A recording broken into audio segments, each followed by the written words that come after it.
ಭತ್ತ ಕಟಾವಿಗೆ ಯಂತ್ರ ಬಂದಿದ್ದು ಗಂಟೆಯೊಂದಕ್ಕೆ 2,500 ರೂಪಾಯಿ ದರ ವಿಧಿಸ್ತಾ ಇದ್ದಾರೆ. ಮುಂದಿನ ಬಾರಿ ಭತ್ತದ ಬೇಸಾಯ ಮಾಡಬೇಕೋ ಬೇಡವಾ ಎಂಬ ಚಿಂತೆ ಕಾಡುತ್ತಿದೆ ಎಂದು ರೈತರು ಬೇಸರ ವ್ಯಕ್ತಪಡಿಸ್ತಾ ಇದ್ದಾರೆ.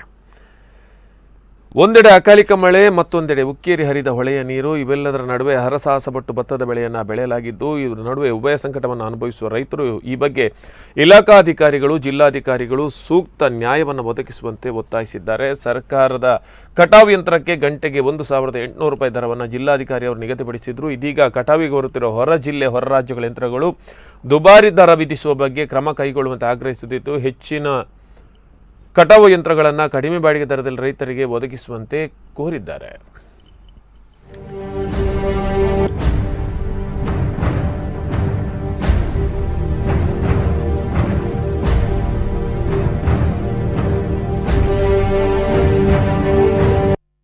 ಕೊಯ್ಲಿಗೆ ಬರುವಂಥ ಮಿಷನ್ಗೆ ಫಸ್ಟಿಗೆ ಒಂದು ರೇಟ್ ಹೇಳಿದ್ದಾರೆ, ಮತ್ತೆ ಪೇಪರಲ್ಲಿ 1,800 ಬಂದಿದೆ. ಈಗ ಇಲ್ಲಿ ನಮಗೆ 2,500ಗಿಂತ ಕಮ್ಮಿ ತಗೊಳ್ಳೋದಿಲ್ಲ ಅಂತ ನಮ್ಮನ್ನು ಇದು ಮಾಡಿ ಈಗ ನಾವು ಕೊಯ್ಲಿಗೆ 2,500 ಕೊಟ್ಟು ಗಂಟೆಗೆ 2,500 ಕೇಳ್ತಾ ಇದ್ದಾರೆ.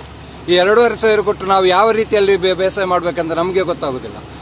ಆದ್ದರಿಂದ ನಾವು ಇಷ್ಟು ಕಷ್ಟಪಟ್ಟು ಮಾಡಿದ್ರು ಇದರಲ್ಲಿ ಕಮಿಷನ್ ಮಾಡುವವರು ಇದ್ದಾರೆ, ಇದೆಲ್ಲ ಇದ್ದಾರೆ, ಆದರೆ DC ಆರ್ಡರ್ ಕೇಳುವವರೇ ಇಲ್ಲ. ಈಗ ಅಂತ ಒಂದು ಪರಿಸ್ಥಿತಿ ನಮ್ಮ ಊರಿಗೆ ಬಂದಿದೆ. ಈ ಮಟ್ಟೂರಲ್ಲಿ